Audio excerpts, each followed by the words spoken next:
and everything else was just, things were not cooperating. So big shout out to those who hung in there during the time we were going through that. And big shout out to a lot of those haters who decided to try to be rude about it. But hey, the show, we just had to push on and make it how we can. So let's just go into a recap to what we were talking about. So the first thing we really got into on F1 Minute was talking about Brundle's blunders, okay? And my whole point about this ordeal or this arrangement that Formula One have with the grid walk is that it's time for the grid walk, just like the sprint races, to be revamped.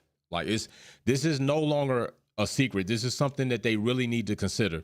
They really need to consider revamping the grid walk, just like they need to consider the sprint. And a lot of us have been talking about that for a long time now. It seems like Formula One is just kind of working its way around to like really realizing that the sprint format needs to be readjusted. It's really not beneficial in a couple of ways. It's really not beneficial for competition, and it's really not entertaining. I think a lot of people tuned out when it came to the sprint races, and that the format could be changed to make it more competitive, and then with competitive you'll have entertaining.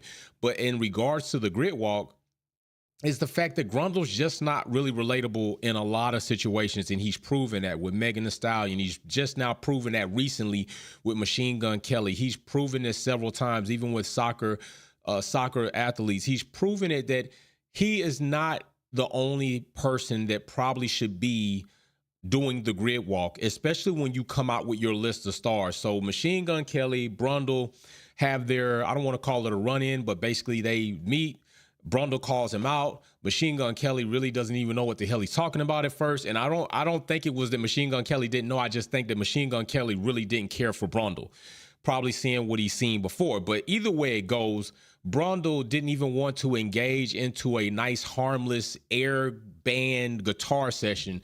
Machine Gun Kelly wanted him to play the keys while Machine Gun Kelly played the guitar. What's going on, Blue Diva? And Brundle didn't even want to entertain it. Then he wanted to get into other conversations, and Machine Gun Kelly was just kind of lost in. But what Brundle did that was a bit disrespectful as far as him being a host is he pretty much shoved Machine Gun Kelly off like, yeah, I got other things to go do and other people to see. Well, Machine Gun Kelly didn't come talking to you. You wanted to talk to him, just like in so many other cases. So my point that I was making on F1 Minute is that they need to not replace. I don't ever like to see somebody lose their job unless I out blatantly know their races, their sexes, they've done something very horrible. But they need to add in addition to, especially depending and what is to come of their A-star list. You're trying to grow your market in America. Your market is growing in America. You're going to have people that don't really care to speak to Brundle because Brundle doesn't know how to approach them with the type of care and respect and or character that they are going to respond to. So yeah, you need to get Wolfpack out there. Honestly, I'm just telling you like this. You need to get me out there. Try it out. Definitely mingle with the fans. But outside of that, we also got into the revised rules of the pit lane situation. And I find it very funny that people come here like, oh, you don't even know the new. No, we know the new rules. You don't listen. You people don't listen. People that are delusional just come here to try to lay their egg hate comments. Don't listen. We know the rules. We're talking in regards to what the rules are and if people are applying them and why they even made these rules. We're talking about even within these rules, there are unsafe situations that Max Verstappen still created even with the new rules. That's what we're talking about. Nobody said Max couldn't pass. We're talking about the manner in which he passed. So when it comes to new updated rules, yes, cars move to the left, pretty much like the roadway, all right? The furthest left lane is the fast lane, and you should really only be in that lane if you're past. But now, instead of moving right, they want you to move left, drive around, so on. Cool. But shouldn't we not have a problem with the fact that it just seems like Formula One are making max rules? Like Formula One to me right now, and if it's not this way, you're coming off this way. And if you're coming off this way, where there's smoke, there's fire. So there has to be a bit of the truth in there. No lie exists without truth, okay? No lie exists without truth. So if it looks like a duck, quacks like a duck, well, damn it, it's likely a duck. And if it's not a duck, it's a pretty good representation of a duck. Why does it seem like Formula One are making up these new rules now? So what do I mean? Well, let me show you what I mean. So if you're not familiar, I'm going to go ahead and bring on screen the driving. This is in the sporting regulations, all right? So 33.4, this is the most important section that we're paying attention to, okay? It says 33.4 down below, highlighted in yellow. At no time may a car be driven unnecessarily slow. Okay. Unnecessarily slow. Next, it says erratically or in a manner which could be deemed potentially dangerous to other drivers or any other person. Okay. So we got unnecessarily slow. We got erratically and could be potentially dangerous. Well, I'm going to show you a few things where it led to this. Okay, so let's not forget who really kicked this all off. Now, I'm not saying, let me just say this for the buttholes to get in there. I'm not saying he started it. He's the only one ever in Formula One history did it. What I'm saying is him doing it was the most recent situation that snowballed the rest of these things and these occurrences that have now taken place. Who am I talking about? Who else would I be talking about? Max Verstappen, okay? So you notice 33.4 says at no time may a car be driven unnecessarily slow. Yes, we are in Formula One. Shit's supposed to be fast. That's what's going on. What is slow? If you're slow, you must be doing a pit stop. If you're slow, you must be broken. If you're slow, you must be pulling into the pits and just going slower than you were on track speed. So when it comes down to unnecessarily slow, if you do not recall, Max Verstappen in Singapore, not slow, completely stopped to a halt.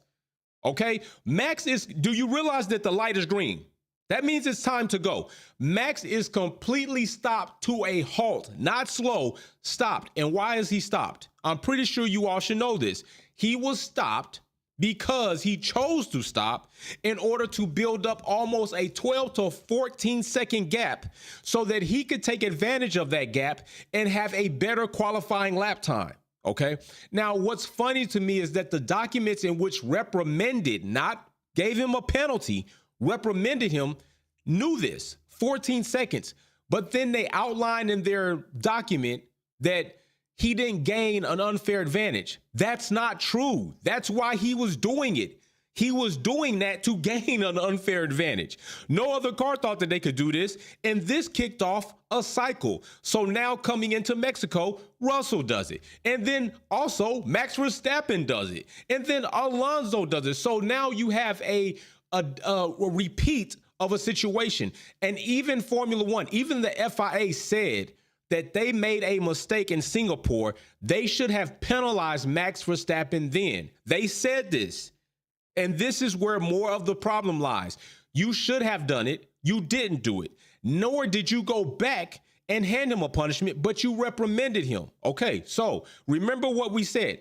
There it is. Halt to a stop. Now, what does the regulation say? Remember what the regulation says. It says unnecessarily slow, right? Okay, unnecessarily slow. So let's go to our next footage. Let's go to our next footage. All right, we're done. That wasn't slow. That was completely stopped. But you want to see slow? Okay, we can do slow. So here it is. Max Verstappen in Mexico. That's unnecessarily slow. That's unnecessarily slow. Here he is again, unnecessarily slow. Don't forget, it's not the only time he did this. Also, when he was impeding traffic then in Singapore, he also impeded a car and got a reprimand for that. So that's two. Now he comes to Mexico driving unnecessarily slow. Remember, the new rules haven't kicked in now. There are no new rules yet. New rules didn't kick in till Brazil, till just his past GP. So he got reprimanded twice in one race for impeding pit lane. He got a reprimand. He got a reprimand for impeding a driver. He got a reprimand.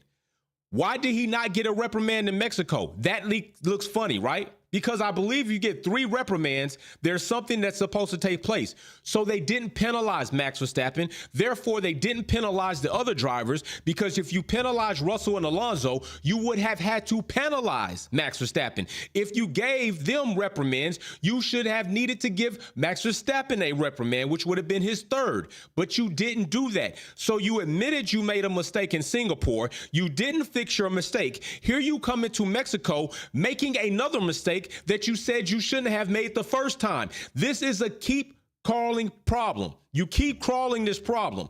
When are you going to stop telling us what you should have done and do what you needed to do? This is why nobody trusts the FIA. This is why nobody believes in the FIA. This is why nobody believes when somebody tells us it's not a race car. It's not bias. It's not discrimination. It's not unfair. It wasn't cheating, because you support and do things like this by action. You told us what you should have did, but by action, you did nothing. You did nothing. Okay, so let's also not forget, let's go back to this document. This is the rule. These are the regulations. Notice the next part. It says erratically or in a manner which could be deemed potentially dangerous to other drivers or any other persons. Really? Okay. All right, I got something for you. I tell you what, let's take a look at this. Max Verstappen, if this is not erratic or potentially dangerous, then what is it? That's Max Verstappen on the right-hand side. On the other side of the white line, which you're not supposed to breach. You're not supposed to pass that white line, but that right there is dangerous. That's erratic, and that's potentially dangerous to the point the other car has to jut over to the left. That's dangerous. Now, by Brazil, new rules kicked in, or should we say, revised testing rules, because nothing was written in stone in the 33.4. They're trying this out. But why are they trying this out? Well, Max Verstappen got reprimanded for driving slow. So let's make driving slow okay. We'll make it all right. You can now drive slow. Just get over to the left. Well, Max Verstappen say he don't like the rules now. But bro, you're the reason why they created the rules. You were stopped in pit lane. You were driving slow in pit lane because you wanted to build an unfair advantage. Now they tailor the rules to you and you can drive by, but you think driving slow, oh, this is a headache. What do you think you were doing, Max? You were a headache. When you impeded pit lane by being in a complete stop, that was a headache. That was BS. When you were driving unnecessarily slow in Mexico, that was a headache. That was BS. Max Verstappen consistently contradicts himself when things don't work out for him. When it works out for him, he's okay with the rules being broke. When it doesn't work out for him, he doesn't want the rules to be broke. Do we not remember the safety car? Max said he didn't want a race to be finished behind a safety car. He was against the race being finished behind the safety car in Abu Dhabi 2021. But here it is, I think we were in Spa, and he was completely okay with the race being finished behind the safety car. This man contradicts himself so damn much, and Formula One bend the rules for him so damn much. It is obviously, and it is obnoxious. It is cringeworthy. It is damaging the sport. Stop moving the goalposts. Stop moving the goalposts for one team and one person. You said what you should have did in Singapore. Penalize him. That's what you should have did. That is exactly what you should have did. Not to mention, it wasn't the first time he did it in Brazil, but whatever. Okay, we'll go along with that. So anyway, that's what it was when it came down to kind of a recap when we talked about the pit lane situation and the rules and Max Verstappen, and it just is not sitting well with a lot of people. It really is not sitting well with a lot of people. Okay. So the next thing that we ended up talking about is our next segment is we talked about Perez and Alonso's photo finish, which to me was absolutely awesome towards the end of the Brazil race, which was already very not even entertaining, but very eventful. It was very eventful. Right off the formation lap, Charles and Ferrari doing Ferrari things, and Charles being at the blunt end of Ferrari things being done. And Urza came on and talked about it. Baraka came on and talked about it. Alex came on and talked about many things. And like Urza said, one day Charles is going to cry. Charles is going to cry because Ferrari is just failing horribly. Ferrari is failing their drivers horribly. They're specifically failing Charles horribly. And I'm not saying that Charles hasn't done anything that has hindered his own championship campaign, but Ferrari have been more than responsible for a large portion of what's going on. Now here it is, the back half of the season, they hit unreliability issues that causes Charles in a formation lap to go into the wall. That doesn't look great. It just doesn't look good at all. They changed the whole philosophy of their car when they said it wasn't going to be changed. Doesn't look good. But here it is, we're with Perez, with Alonso in a photo finish, and I do mean by 500th of a second, okay? 500th of a second is what divided Perez from finishing on podium and Alonso from stealing podium from Perez. And I do mean, I've watched this clip several times. It's just awesome to watch. From a competitive standpoint, it is awesome to watch. I mean, that's just that is just awesome to me. To see a finish like that is just beyond awesome to me. I mean, damn, that is hustling. And both engineers are telling their drivers to just stand on the button. You have so much power left over, just stand on it. But Perez not only has the power that he's using as far as the electronical power, he's got DRS on Alonso. It was crazy. Alonso's move on Perez to me was very masterful. If you go back and watch, Alonso sets Perez up, okay? He already sees Perez is covering aggressively. Perez is very good at defensive driving, and nobody should try to take that from him. We saw it plenty of times. As much as it is a pain to think about 2021 and we drive against Lewis Hamilton, we've seen it several times last season with Lewis Hamilton and other drivers, and we saw it here. But Alonso set Perez up because Perez was overreactive with this, right? 500 thousandths of a second. So it's tens, hundreds. No, it's 500. It's 500s, I believe. Correction, 5 thousandths of a second. I think it was 500 because it was 0.05. So the first one is tenths, the next one is hundreds, and the last one is thousands. And I think it was 0.053. So 0.053 should be 500ths of a second. But either way it goes, it was very close, very tight. So in regards to that, the next thing Alonso does, it was awesome to me. He sets Perez up with a small peekaboo. What does Perez do? Boom, he overreacts to aggress to it. Alonso goes around him. And then coming around that final turn, it was just like, to me, that was bomb as hell.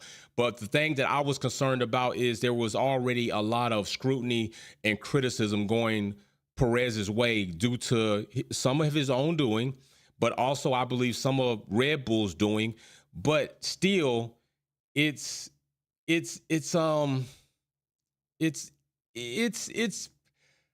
don't want to call it conspiracy theory, okay? Because it's not like it hasn't happened before, but it's unproven. So it could be a conspiracy theory, but it's a thought.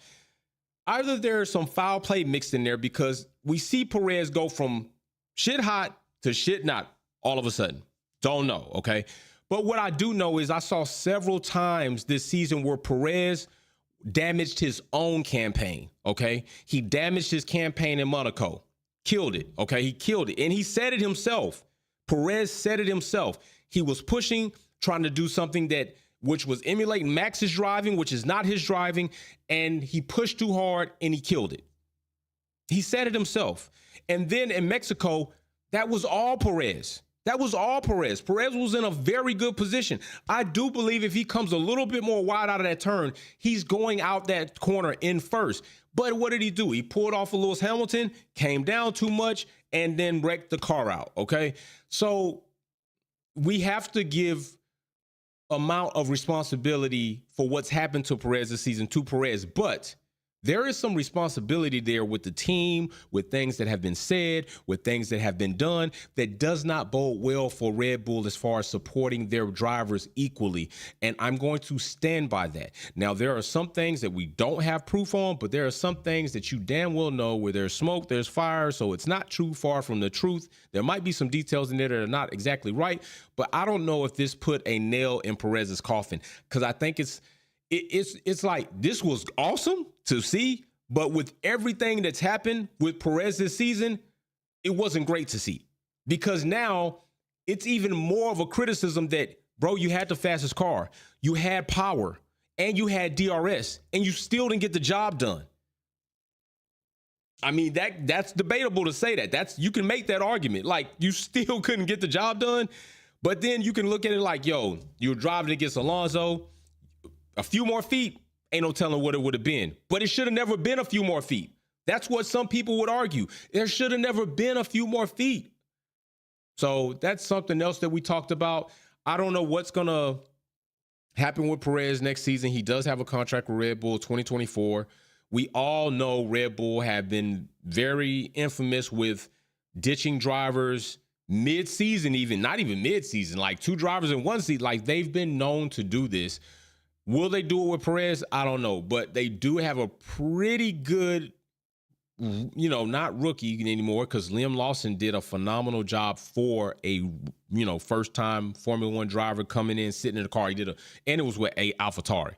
I don't know what he would have done in the RB19. I don't know what Liam would have done. I imagine, based on the small sample of work that he gave us, I could only go up from there as far as what his performance would have been in a better, more put together car like the RB19. Danny Rick, one-time show up. We got to see what's going to happen now. Didn't really turn out too well for him in Brazil, as he was part of the incidents along with Oscar Piastri, damaged their race. They held up the back, so we're still waiting. The board is still out on Danny Rick, but Danny Rick's not going to get any excuses. He's not going to get any leeway. He's not a rookie. He's a very seasoned vet driver. He's been through several top teams, okay? And so he's got to show a lot. Like, Danny Rick's got to show a lot. So, but in regards to Red Bull having a driver situation where they could dump Perez if they wanted to, and there's certain rumors out there saying they have certain clauses in the contract where they could dump off Perez's contract or short him money. How true that is, I mean, we'll have to wait and see what kind of announcements made. But they got Liam and they got Danny Rick in the wings, so it's nothing for them to either promote Danny Rick or Liam and fill those seats accordingly. Yuki, I believe, will be there. I don't think Yuki's going anywhere. He's the only driver up until Danny Rick did it and Liam did it to bring home points, although Danny Rick finished in the highest position that AlphaTauri has had this season. It's the only time he's done it. Yuki has done it multiple times, bringing points home to AlphaTauri, so I don't think that they should crap on him for that, and I definitely think he should probably be able to stay around. So we'll see what happens with that. And then another thing that we ended up getting into was George Russell pleading and crying on the mic and on the radio. George Russell wants to cry and be a team player when it's convenient for him. All right. No, here George is asking if we're a team working together, we're doing our own thing. Bro, Russell, you've been doing your own thing. You did your own thing when you wanted to do your tire strategy. You do your own thing when you want to try to chase down Lewis Hamilton. You do your own thing when you try to block Lewis Hamilton. You've been on your own thing, bro. It's only convenient now he wants to cry to wolf about trying to be a team player so that Lewis Hamilton can tow him around the track and keep him out of dangerous way. And I'm getting sick and tired of hearing this same campaign. Listen, George Russell is not faster than Lewis Hamilton by any means whatsoever, other than Lewis Hamilton being slowed down by devices with testing and all this other crap that took place last season when Russell was deemed Mr. Top 5, which he was. Anytime he got in a race, he came out in the top 5 unless it was by a DNF or something. So I'm not going to take that away from him. But also there's some context there that Lewis Hamilton was doing the blunt of the work, trying to collect data, running test devices, doing all this stuff. So now what do you see? Did all of a sudden Russell just get bad? No, the W14 ain't worse than the W13 at this point in time. Russell still ain't doing it. Russell's not faster than Lewis. So when I hear these commentators over the radio while we're watching the broadcast, oh, they got to give Russell team orders and Russell's asking for team orders. Do you not recall what happened in the race?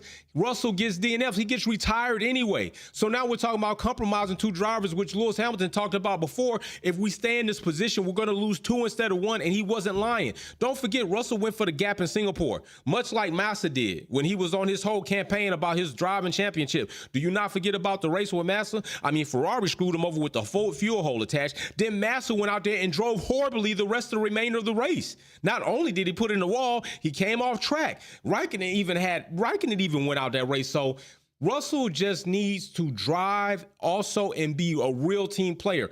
Bro, don't try to be a team player when it's all about you. Be a team player all the time. Right now, you need to learn as much as you can because you killed your tires trying to overtake your teammate, and you wasn't even close, and you had DRS. You had DRS and couldn't get it done. At least Lando got it done on Piastri when he had DRS, whether they was going to give it to him or not. Lando was like, I can pass, I'm passing. Russell couldn't pass because he didn't have it. So stop campaigning for Russell to get this team order. He's not faster. He's not. He's not. Every time he comes down where the rubber meets the road, he's not faster. So other than that, a couple of other topics that we can get into as far as some things that have just come out, and I find it very, very funny, these things that are now coming out. And I would only say this is what you get, Formula One. Okay, this is what you really get. Formula One did everything besides hire a slew of people to have sex with Audi to get them into Formula One. And now there are rumors that Audi may be getting cold feet about this marriage in the Formula One. Now, I don't know if it's true. Nobody really knows it's true until they make an announcement. But to even hear rumors of that, that would be a damn shame, because you've done all of this courting. You've bought all of these flowers. You bought the ring. You went ahead and rented out the church. You went ahead and rented out the venue for the reception. And you get to the altar and Audi leaves you standing there by yourself. I'm going to laugh. And I'm going to laugh because you've been giving a team, which for racing purposes, I do support this, Andretti, about getting into Formula One. And if Porsche already left you standing still and cold, if Audi then leaves you standing still and cold, Volkswagen has left you standing still and cold, but yet you've made it so difficult and moved the goalpost so many times for Andretti getting into Formula One. I'm not going to lie. I lightweight hope Audi does back out on Formula One to learn a lesson. Stop with the BS. If you got the credentials, you got the money, you got the paperwork, you got the backing of a main manufacturer, you can show us that you can project that you're going to be in Formula One, regardless if you win or not, for this amount of years, at least a decade or so, we're going to let you in. We're going to look at it and really evaluate to let you in. And it needs to be a unison decision. We shouldn't get this approval from the FIA and then find out for Formula One that they ain't with it.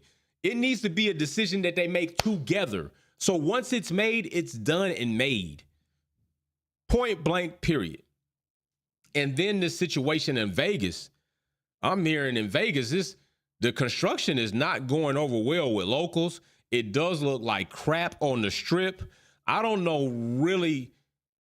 I'm wondering if Vegas is even going to be a good race, honestly, because I'm telling you, it looks like an upside down pig. I know we're coming up to Turkey Day, but it looks like an upside down pig. Like Vegas to me looks like an upside down pig. And the track doesn't even look interesting to me.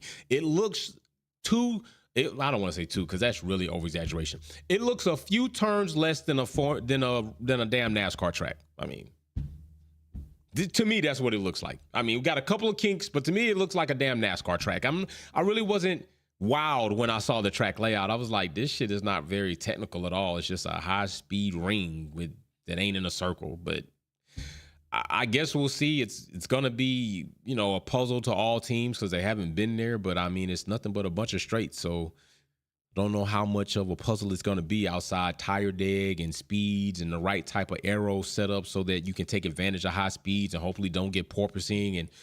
But other than that, Vegas is a U.S., it's a United States GP, but I'm not really excited about Vegas. I'm really not. There's so many other better tracks. I mean, Dakota is one.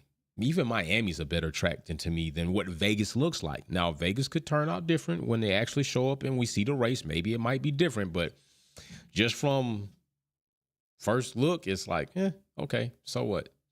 But all the things going on out there in Vegas with the locals and the construction, and then I was reading an article where they were basically talking about they were stopping construction on the main grandstand, but y'all sold all these damn tickets. So if you stop construction on the grandstand, then what happens to all the seats that you sold? How do you do that? So don't know how true it is. Don't know if there's any validity to it, but we'll see. But I do know for a fact that there have been rumblings of Vegas being very uncomfortable for the locals there as far as a lot of things that Formula One probably should go in and do. But at the same time, Formula One is doing a lot of good things to bring. Vegas is growing in that city as a sport now.